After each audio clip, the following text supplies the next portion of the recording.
Beautiful. We are live. Happy Friday. Who would like to lead us this beautiful morning?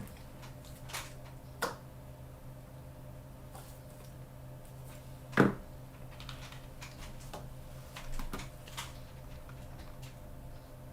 think we'll generate the random number. Oh, the random number. We need some volunteers. We need some energy this Friday morning. It's you, Avi, actually. No. Okay, beautiful. Great. I serve the RNG gods. This week I have been continuing to push folks through the funnel.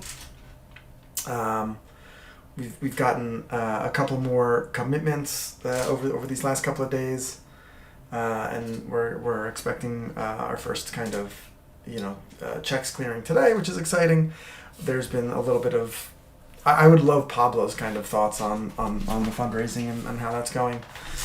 One thing that I've also done is I've worked on the financial model, and one of the things that I'd like to emphasize, that I'd like to teach the team about, is working capital. Typically, when a company has working capital needs, if a company is growing fast, you kind of get the contract, you do the work, you deliver the work, and then 30, 60, 90 days later you get paid. And so from when you kind of start your expenses to when you collect the revenue, you have this kind of 2-3 month lag, and you want that to be as short as possible. That's a typical working capital business. And with these startups, the faster you grow, the more demand for working capital there is, and then you go and you get debt or equity or whatever funding source to fund the working capital. That's the ask. Now, there's been since we've started offering human experiments, there is this idea that a customer can pay $100K, $200K upfront for kind of credits on our platform, right, to go survey respondents. So they buy the credits upfront. We have the cash, and then over the next week, 2 weeks, or month, 2 months, 3 months, the customer then spends those credits, and we go out and recruit and service the real humans. That is something called negative working capital. We get the cash up front, and then we deliver the service. Where the faster we grow, the more cash on hand we have. And with a negative working capital model, you don't really need as much outside funding. You really just need a lot of growth. So that's been kind of a new thing that I've added to the model. It's been very exciting. Investors seem to be excited about it. And continuing to work through my emails. Thank you, Sarah, for helping. Thank you, Pablo, for helping with the investor work. And thank you, team. We've invited a bunch of investors into the product. They've used it. They've liked it. It's been working well. Eric. Just one question, Avi. You said you were looking to have more negative working capital? Yeah. Okay. Yeah. Good. I mean, we have to build out that tech, but we can do it with contracts offline as well. We don't.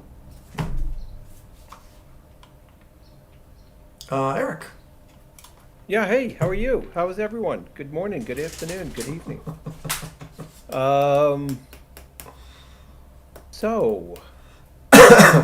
We are, let's see, what did I do? So Saudi Airlines, I don't want to keep repeating myself. Salespeople tend to do that.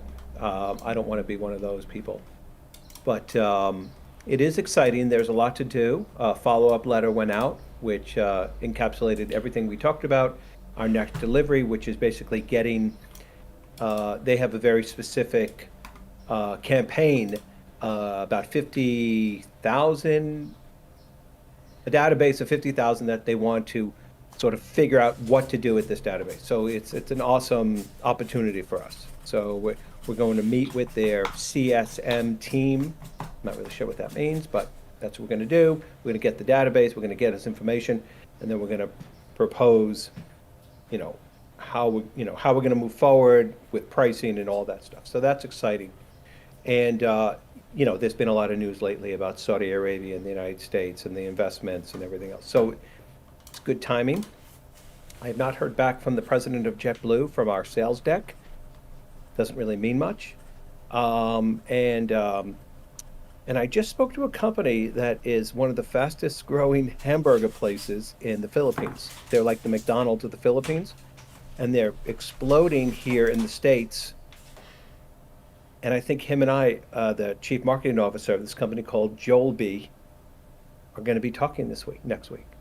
So they have a lot of cash and they really want to have a presence here in the United States. So I'm trying to focus on companies that aren't very sophisticated with their marketing, but have a lot of cash. And so that's that. And I'm grateful for my health. Thank you. Yes. Again, I'm trying to be very specific in my targeting and dedication, because the spray and pray method, which is just sending out 100 of emails, there's a place for that. It just doesn't seem right now. So my goal is to get us as much revenue as quickly as possible, to get as much going, so Avi and Pablo have as much ammunition to present us. That's it. Everybody enjoy the weekend. And so, Eric, how many days would you say it takes on average to close a deal? I don't know. I haven't closed a deal. Well, just if we had to guess. I came from a place where it took us 10 to 18 months to close a deal. And that was, in a SaaS environment where you go and you do the presentation. And the deals were anywhere from 100,000 to $1 million. And that's, again, so I can't, Pablo would probably be a better, because he's closed deals, right? He's got Priceline, or you're closing Priceline, LinkedIn. Yeah, Pablo would probably be better to answer that. I'm just trying to update my model, because like in the model we have each salesperson, and I want to update the model if this is wrong or right. I think we have right now 30 seats closed per month, whether that's one client for 30 seats or 30 clients for one seat. And then it backs into how many, or maybe it's only, I should actually check. It might be only 20 meetings a week, 20 meetings a month. But that backs into how many meetings do you need per day in order to close one deal a week. And so it's like, it ends up being like whatever, like 5 to 10 meetings per day. And so then if like it's 2 or 3 days between updates, it's like, are there 10 meetings every other day for one close per day? That's the goal, right? Yeah, that's definitely the goal. Like, it's a numbers, we've all heard of this. It is a numbers game. The more people I contact, the higher percentage I have of talking to someone. So yeah, but at the same time, I'm trying to be very deliberate and focused. So I'll identify a couple of prospects, and go through the traditional methods of reaching out to those individuals, and really, hard pressed, because it does take multiple touch points for an individual to sort of get what we're doing. Totally. Not just get what we're doing. It takes 7 touches per close. Yeah. Something like that, right? I mean, I've been lucky because I've reached out to people that I've known for a long time who want to, who are real champions of me landing at this company. So they're like, Saudi is a perfect example. Spoke to my friend Tony, who our children grew up together, and he's like, let me help you out. I just landed at Saudi, and I used to work at JetBlue, right? And the same thing with General Catalyst and some other companies. So I'm trying to reach into those individuals first. But traditionally, yes, multiple touch points. And I don't know what that number is. I don't know how many it takes to close. Yeah. Totally. But I do think that if we get into a Saudi, because right now the zeitgeist, the sort of ideal that everybody is doing business with, because of what's going on in the administration, everybody's doing business with the Middle East.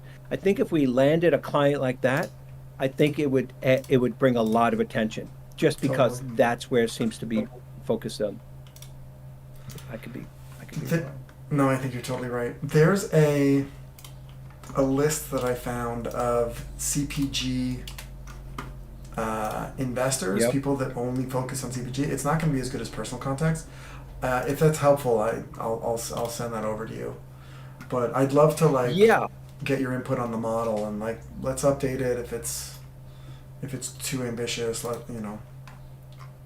don't we? well, Yeah, I mean, we can talk more about it. well, Yeah. Eric is relatively new to the unit Definitely. economics of this.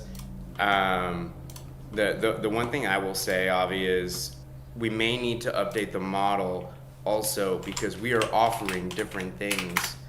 I think initially the model just reflects the business tier at $1,000 per seat per month, right? No, We I offer. updated that. Are you reflecting services as well? Are Yes, you sir. reflecting enterprise deals that are Yes, not sir. going to be $1,000? Okay, well, that's cool. Then you're in. But I don't know if it's right. So We also don't know how long it's going to take. Deal. Those are new. We haven't closed like a hardcore enterprise deal. We haven't closed a, service type of program. We haven't closed a, human in the loop type of capability. By the way, LinkedIn is super interested in that, so I don't know really what the economics are for that, but it's working on it. Like I love these ideas because I don't know, just like this week, something magical has turned around in that, like the appetite, and literally there's no blocker. Like whatever they want, whatever tier, whatever budget, we have it. Whatever service or validation requirement they need, we have it. It's literally full stack quantitative, market research, and it very much resonates. So I don't have the unit economics yet, but I am very excited to get it, and we are going to get it. Yeah. love it. Love it. Yeah, yeah. Pablo's back. Pablo's back. The Pablo energy's back. yeah, Pablo, yeah, yes, your voice is back. Okay, thank you, everyone. Nice work, Eric. You're crushing it. Florian, good morning. Hello, good morning. Good morning, Avi. Good morning, everyone.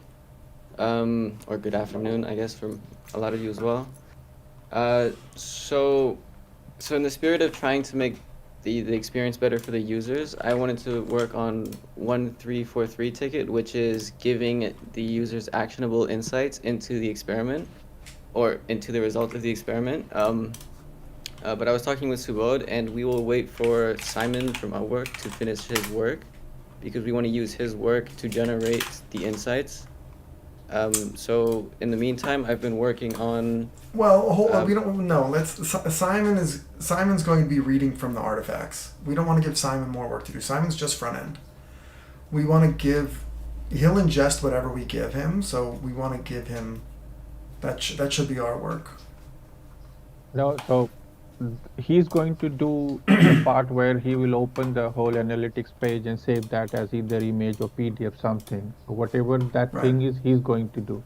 And that is what Exactly. we basically need. So once that part is done by Simon, it's just adding a prompt and passing that information and getting whatever we want. No, I 100% agree. What I'm saying is Florian needs to pass the information.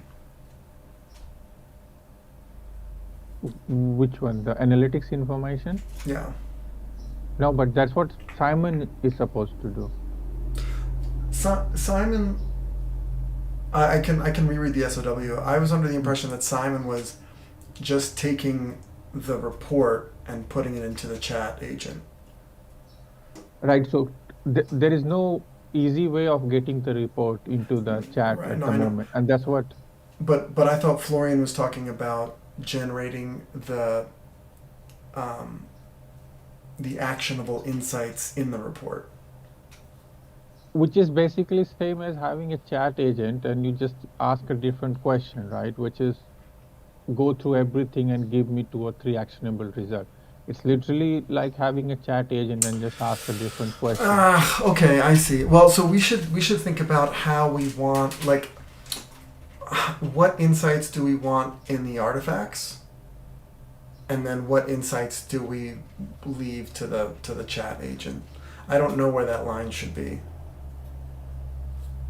I mean, so chat agent is generic, right? People ask whatever they ask, but Right. we will know what should be asked given the answers, like all estimation results and the early context question. So then we will know what should be presented, like as a 5-6 line short actionable. So we can write a Right. prompt to do that, but for that to happen, we need to have all the analytics information in a human readable way. That's where Oh, Simon comes in. you're saying that to understand the entire report, because we don't have a way to look Mm. at all of the artifacts across Mm. all of our Yeah, outputs, yeah. you're gonna put the full analytics into the Simon's thing. I see. I see. I see. Okay. All right. Well, Florian, see if you can help with that, because ideally you want a light front end. Ideally, we you know. Yeah, I'm open to helping Simon, of course. I'm not sure if he's here, but um, so in the meantime, I was working on the other task, which was predicting traits we don't have data for, using the traits we already have. And I finished that. I'm just finished testing it right now to make sure that everything's robust and we don't get any weird stuff from that. And then it should be ready, and I'll push it. Say that again. The distribution of the latent variables. Yeah, of traits that we don't have data for, like additional traits like hearing disabilities or political affiliation, trying to predict that based off the core traits we do have, like age, income, gender. I see. And I mean, if we can reliably predict it, otherwise we just uniformly assign it. Got it. And then we figured out how to make sure price and brand show up as often as possible. Well, it should show up as often as possible. I mean, it's like what I added was, I guess like a preference thing that Subodh said we should do, and I sort of agree, which is not include price or brand if the experiment really isn't related to something consumer based, because then it is sort of confusing and makes no sense. Can we make sure that when we recommend the prompts, like when we say, hey, here's the recommended Y prompt, we try to include price and brand when we can, because I feel like most of our customers, I feel like many of our customers will care most about the attributes in the context of price and brand. I do believe we are already doing that, right, Subodh?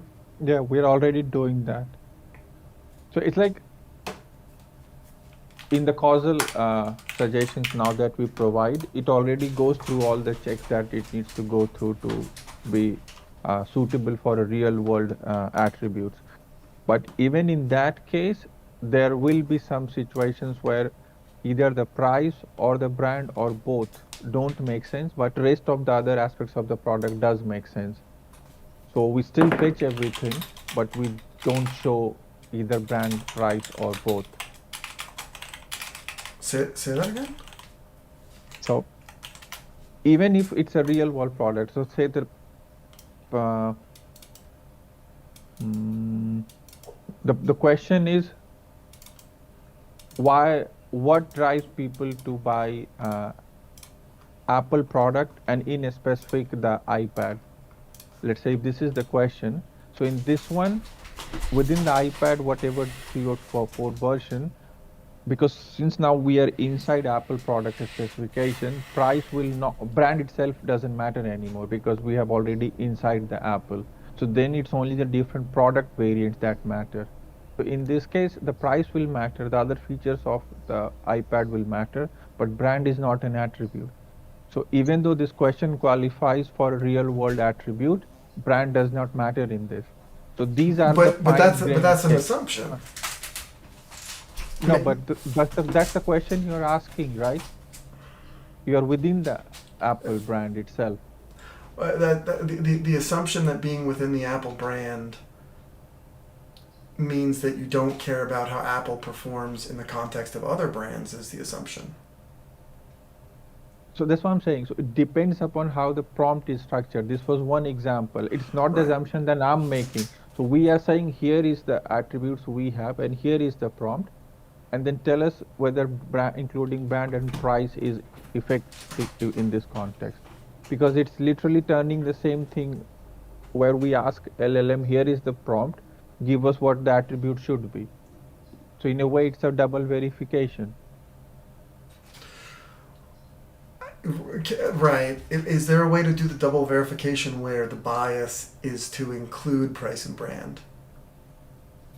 So by default, it comes. We say that now, like really think hard. And this is after generation. We are not asking in the same place. This is after the attributes have been generated. Then we ask. Oh. But how do we generate the attributes without knowing if price and brand are important? Because if brand is Be- important, Because that's how the real world attribute works. It has to first fetch brand and price, then only it can fetch the other attributes. that's what I'm saying, right? But then, but that's the thing, right? You fetch all the other attributes which are applicable for a certain price range, but once you are within a certain price range, then the price does not matter. Then it's like saying I'll only buy a phone which is $100 to $150. So then the price is not really a factor anymore. It's what can I get, like other features within that price range. I disagree. The value of quantitative research as opposed to qualitative research, part of the value is the ability to calculate willingness to pay, the ability to calculate, price elasticity per feature. Is a feature a nice to have or is it a need to have? If we don't include price, we kind of lose all that power. Mm, okay. Say you are trying to sell a new shower gel. How much does it cost? $1.50, $2? You put together along with your competitors and do a actual survey. Price will never be significant. If everything is so close by and it's such a small value, it doesn't matter. What matters is everything else, like flavor, how it looks, all those things. So that's what I'm saying. Like in some cases, depending upon what prompt and product is and the price value itself, it will not make sense that price needs to be included. You're better off including some other attributes. I strongly disagree. I price for I would say for more than 50% of experiments, especially CPG experiments, price is usually the most important attribute. Yeah, Pablo. Instead of us making that assumption, why don't we put it on the client? Client, tell us, what is it that you want? Do you want willingness to pay? Right? Then price is a requirement. If they're doing right? quantitative research, they want willingness to pay. That's our whole value. Most clients are not researchers. Most clients are not PhDs. I get that, but why would a client need to do quant research if they don't want to know the value of the features? That's critical to lead scoring. It's critical to message testing. It's critical to product design. My only piece of feedback was, if there's these options, I don't know. I'll defer to you guys. I'm just saying the highest order of what a client wants is an input from the client, not us making assumptions on behalf of the client. That was my only piece of feedback. I have no bone here in this debate. I really don't know. Saying. You're right. What we're talking about is like in the absence of a client's direction, what's the default? How much do we bias towards including or not including price and brand? And there's no right answer. It's it's a trade-off. That makes sense. Okay, makes sense. Whatever. I mean, Subodh, I defer to you. It's it's your product, but I would, I will say, to Avi's point, Hmm. like I try to actually intentionally frame questions so that I do get willingness to pay.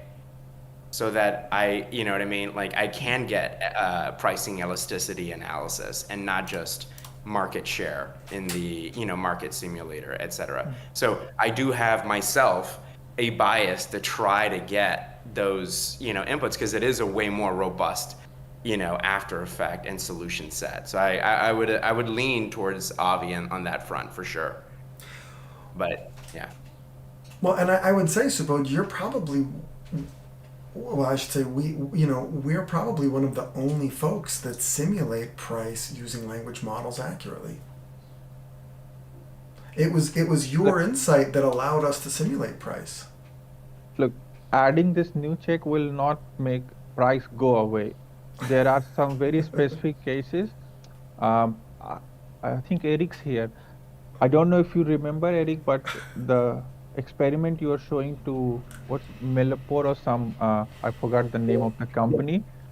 For that Millipore? question, yeah, for that question, the attributes we had, I think the brand or something was actually not meaningful in that question. So these are the kind of things I'm trying to avoid. Like there, sometimes people type very specifically that I'm only looking for this within this brand. So once you are within the brand, then it does because they are saying I'm within this brand. So then we should not have the other brand. And these are like the unique ones that Right. this thing will take care of. That is true. I do remember that. Yeah. Or like when I It's was at Notre Dame and I ran an experiment, it was more of a philosophical type of question. Had nothing to do with price whatsoever.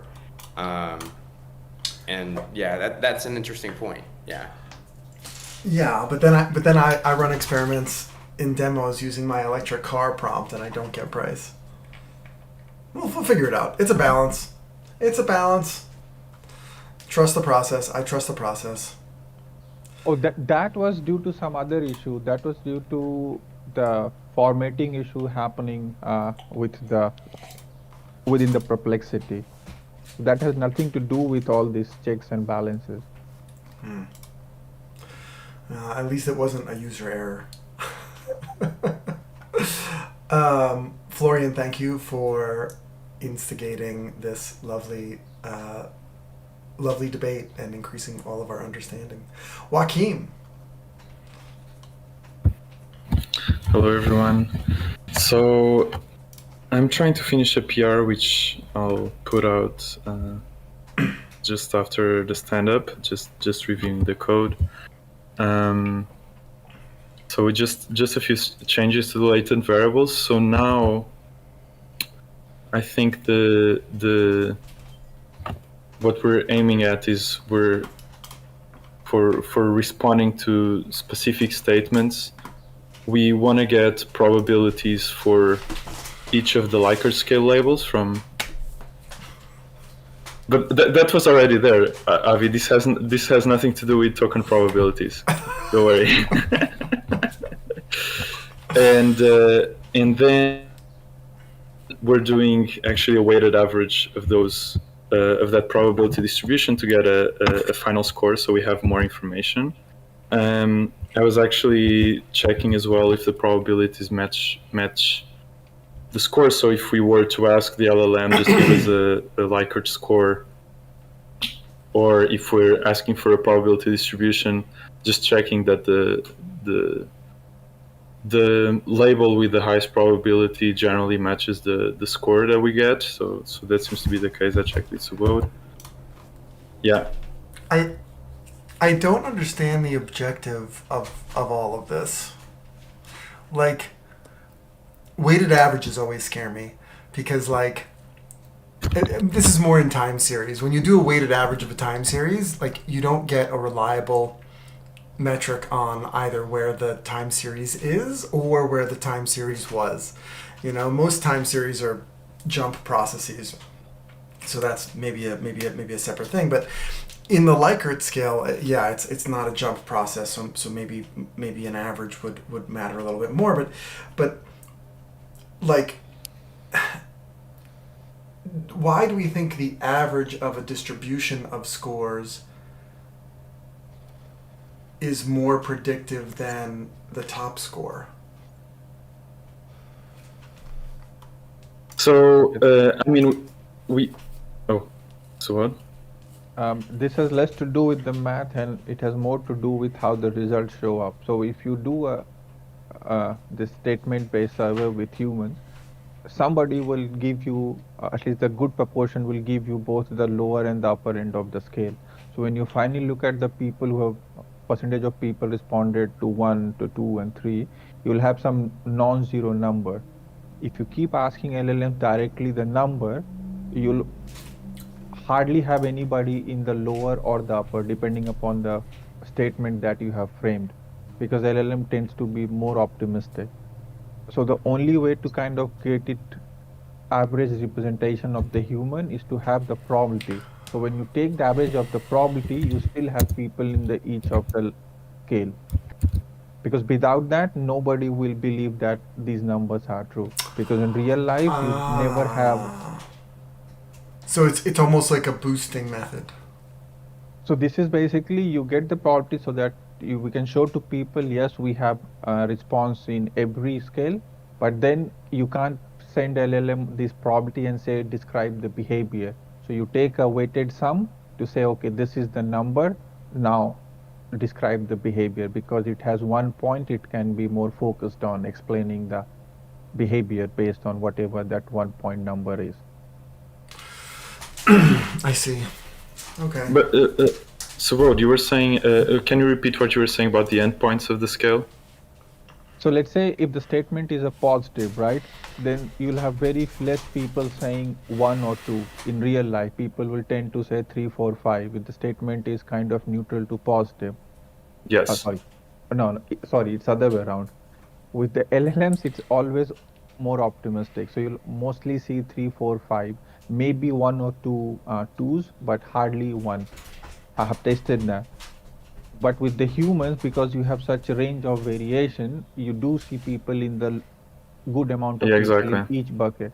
So when you take an average, you have some people in every Exactly.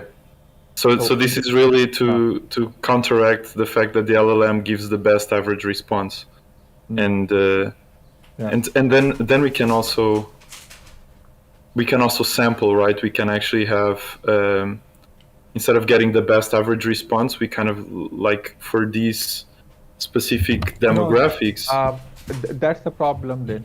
If we do the sampling, what could happen is that since we only estimate our model one time, we should not do it, because what happens if we sample from the lower ends of the probability? Because it No, for sure. I mean, if you only sample once, yes, for sure, yeah. So since we only estimate once, we will not sample on our own. We'll just take a weighted sum, and that is the final number.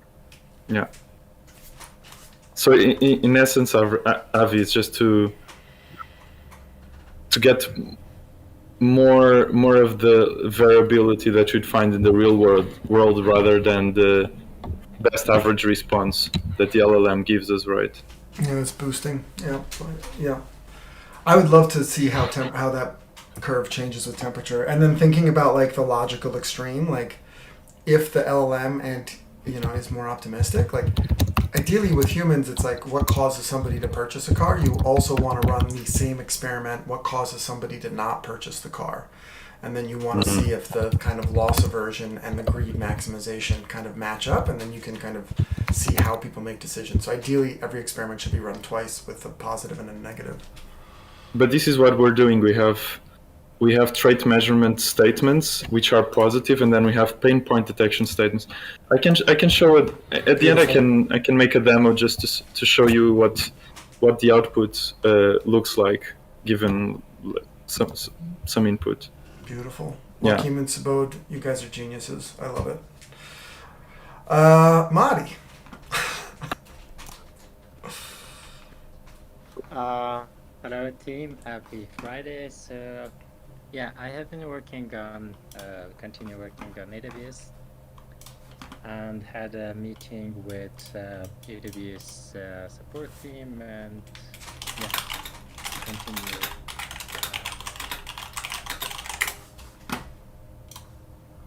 Beautiful. Monty, are you blocked in any way? Was that meeting with the AWS folks helpful? Is there anything you need? Anything else you need? I kind of need some technical help with AWS. Yeah. Okay. Okay, we can put a It- posting yeah. out. Yeah, the meeting with AWS is helpful, but not. That one platform Porter, that's also nice. But I checked that; it's very convenient. Okay, great. Let's. I'll set up an engagement with them, and we'll take them for a test drive. Mia. Hi everybody. I have just been getting back on track, so I have a bunch of drafts that I have been working on, and they should be ready by Monday for Paulo to approve for like LinkedIn. Yeah, that's where I'm at. So. All right, Mia, welcome back. We're excited to have our LinkedIn stuff back. I was doing LinkedIn posts the other day. I was thinking about you. I was like, man, this takes more time than I No, wanted it to.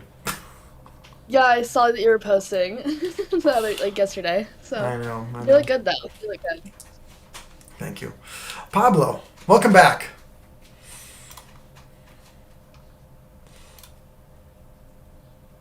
You spoke too soon. Eric, what did you post here? I'm curious. The CMO thing. Oh, God. No, in my hunting, so Avi, I was going to send this to you. So in my reaching out, I found a chief marketing officer at Consumer Reports who will meet with us if we pay him $150. No, he should be paying you for the meeting, not the other way around. Oh, I understand. I get it. I just was, what a great business idea. Like, because what happens is, so you go to his LinkedIn and he said, and under it, it has book a meeting with me. And I'm like, that's awesome. I won't book a meeting. And he's got because he came from Stack Overflow and he's got the goods behind him. So he's amortizing his career, baby. He's not making enough money. Yeah, Listen, that is a sell signal. You know what? He will give us. He will give me the time to talk to him. If this was JetBlue, I would pay it. But I just asked. I sent it in a message to Pablo. Hey, it's Consumer Reports. How important is this? Ego. Just put an ego aside. Just like to move the message, the mission forward. If you do want to pay for meetings, we can pay for meetings. But like, check out Zintro. Zintro's like waiting for us to give them the okay. We can pay for meetings. We'll talk. Can we talk on top? Because it feels a little whorish. I'm sorry. It just, it feels a little like. It's gentle. We're all in a capitalist society. All right. It's just, anyway, we can talk about this on another time. I just have never seen. I've never seen it. I understand it. I totally get it. You're not making enough money at Consumer Reports. You came from a big thing. You have value. And he's willing to give us. Yeah. Anyway. Pablo, do you want to give us an update? Yeah. He's stunned. No, sorry. I'm doing several things. First one, I just got an alert from a client that there is an HTTPS bug happening now. Hence. I will fix that. On the homepage, right? I will fix that after stand up. I'll fix that. Okay, so that'll be resolved immediately. Yes, Madi, I might need your help. I got to figure out how to do that. I don't know if I go to Vercel or Namecheap, but I'll fix that. Okay. It should be on the.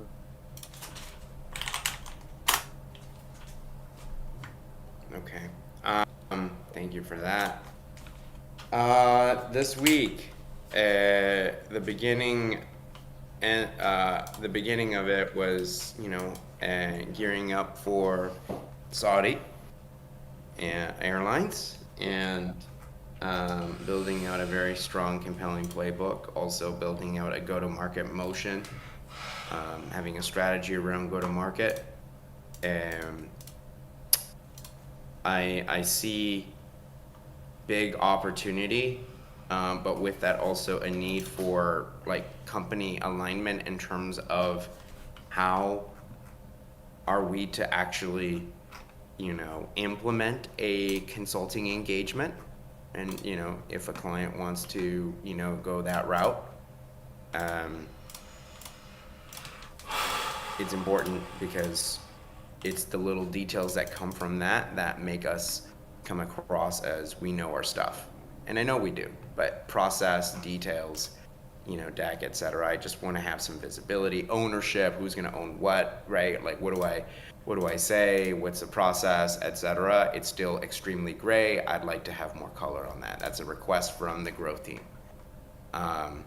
And that is based on demand and appetite that we're starting to see with real companies. Those two being Saudi Airlines and WWF in partnership with Gartner. Okay, and so that's a request. Yesterday, What is the request? What is the request? Sorry. I need to meet with the executive team to align on what actually is an advisory program through Subconscious. I don't want to wing it. Put together a proposal. Come with a view. Come to the exec team with a view, and we'll give feedback. You're closest to the customer. You'll figure out what they want, and I already have that. What I don't have is like everything else, but I'm happy to schedule a session and share the documentation. It's already there. I've shared it with everyone, but happy to have a session to kind of align on that. But I've done a lot of that in terms of like what is the output, or what's the programming, what's the scope, like all of that stuff. I just need a little bit more so I can have more confidence in actual execution of it. Who's going to be the owner of what, right? Like details like that. But I will. You're gonna own it. It's your client. you tell us what you need, and you own it, and we'll give it to you. Yeah, that's a big tell, right? Like if we want a sales team, they should be in sales. If we want, a marketing team, they should be in marketing. We Let's want align to, that we conversation. want to avoid Conway's law, right? Conway's law is what kills businesses. Everything needs to be aligned around what the customer needs. Conway's law is, an organization delivers services based on kind of the titles and the functions within the company, and that's the wrong position. We need to be aligned around the needs of the customer.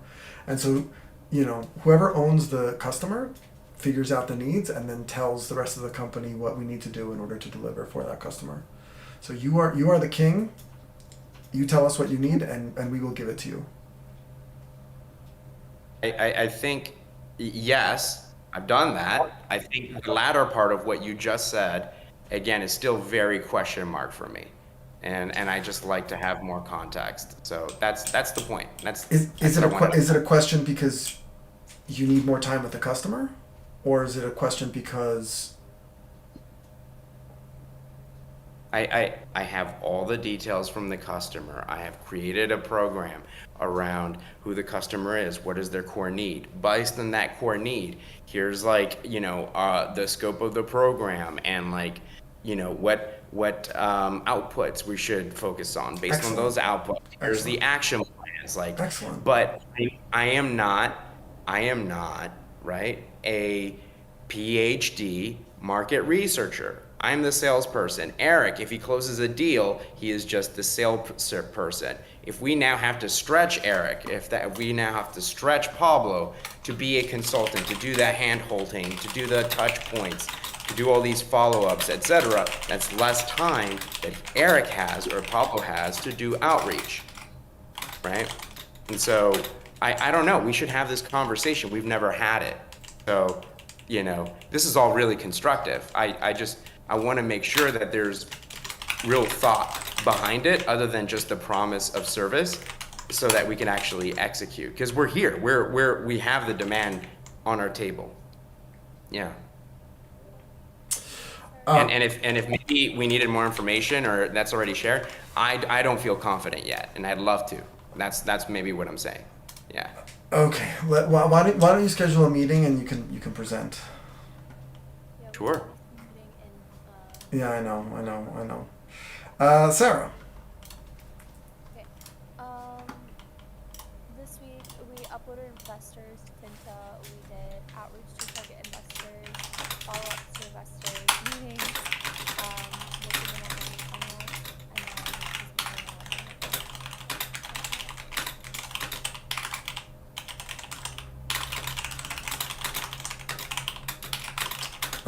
Beautiful. Subod.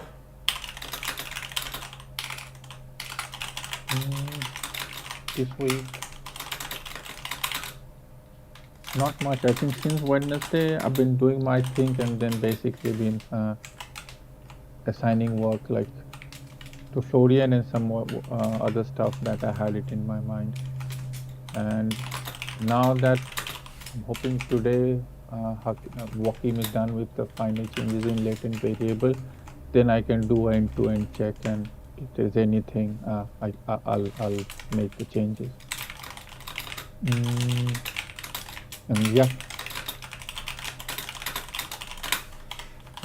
Beautiful. Beautiful. Tatavik. Hi everyone, happy Friday. So during Wednesday's stand-up, I mentioned that I have this issue if the level text is too long, I can't fit it in the graph. So I found a Vega solution for that to wrap up the text. That's already in dev. Other than that, there is this thing for experiments that are run probably in production as well during the last, I would say, 8-9 days, and there are like no real products, so the market share is random. There is an issue there for which I have just put the solution in dev. So once we push to production, it will be resolved as well. That's all from me.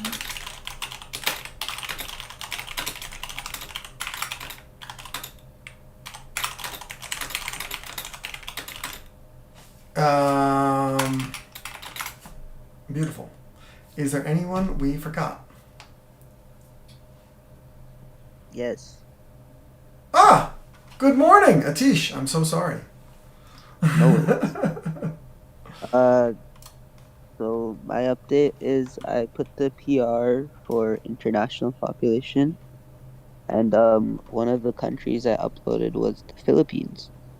So I heard who was talking about that? I think Eric.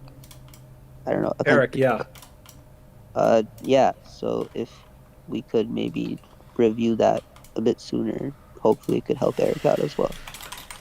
Oh, that's great. Thank you. At least when you say that that's the PR, did you like added the appropriate column name so it doesn't break into the DC experiment function?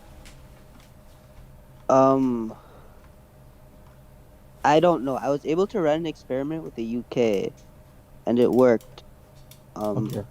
And it was like generating like the population, like the individual, like I'm a 45-year-old man, blah blah blah blah blah. So I assumed everything went through. But I can look into something specific. I don't know. Maybe if you have Okay. time. I think Monday morning I'll sit with Marty. I think you have already put 5 or 6. I need to spend on 1 or 2 days on it to go through it to make sure column names are all correct.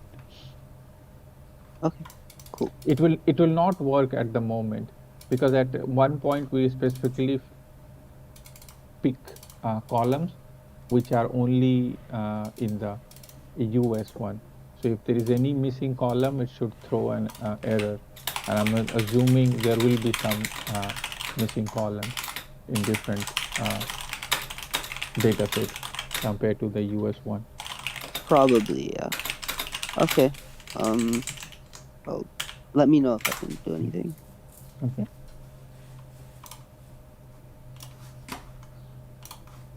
Beautiful.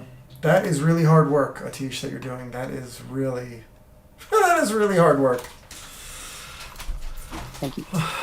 All right. Do we have anyone else? Any demos in the next 3 minutes?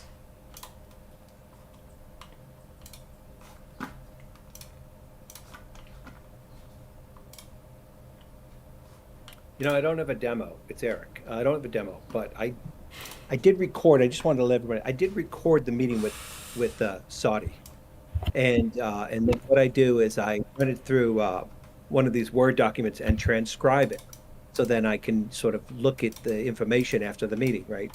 It's just a practice I have as a salesperson, so I don't miss anything.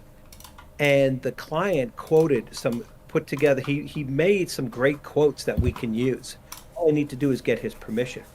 So I'm going to share the quotes, things that he mentioned that are very relevant to market research today and business results. And it's clearly, it's right out of his mouth. So all we need to do, again, is capture that. And that, I think, and I'll get that to I put the quote in the chat, but it was really powerful. What was the quote? Exact quote. Oh, you're putting the quote in. I see. Yeah, it was basically business and market research today is out of alignment with business needs. Right. It was something that it was something that really spoke to me, and I thought made a great case for us. Just look at it.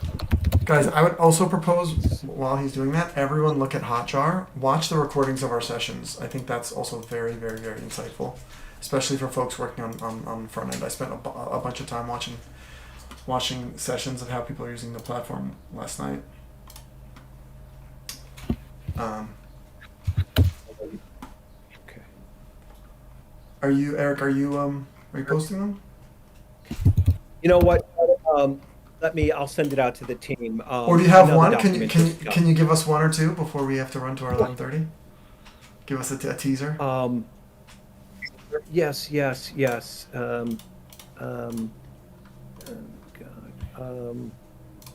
Sorry, I shouldn't. I didn't realize you guys were going to actually ask me. Everybody, just talk amongst yourselves. I'll be right there. Eternal. No.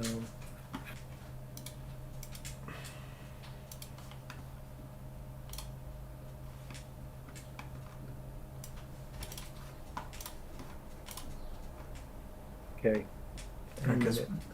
Well, I apologize. I have to run to a meeting with Sarah. Well,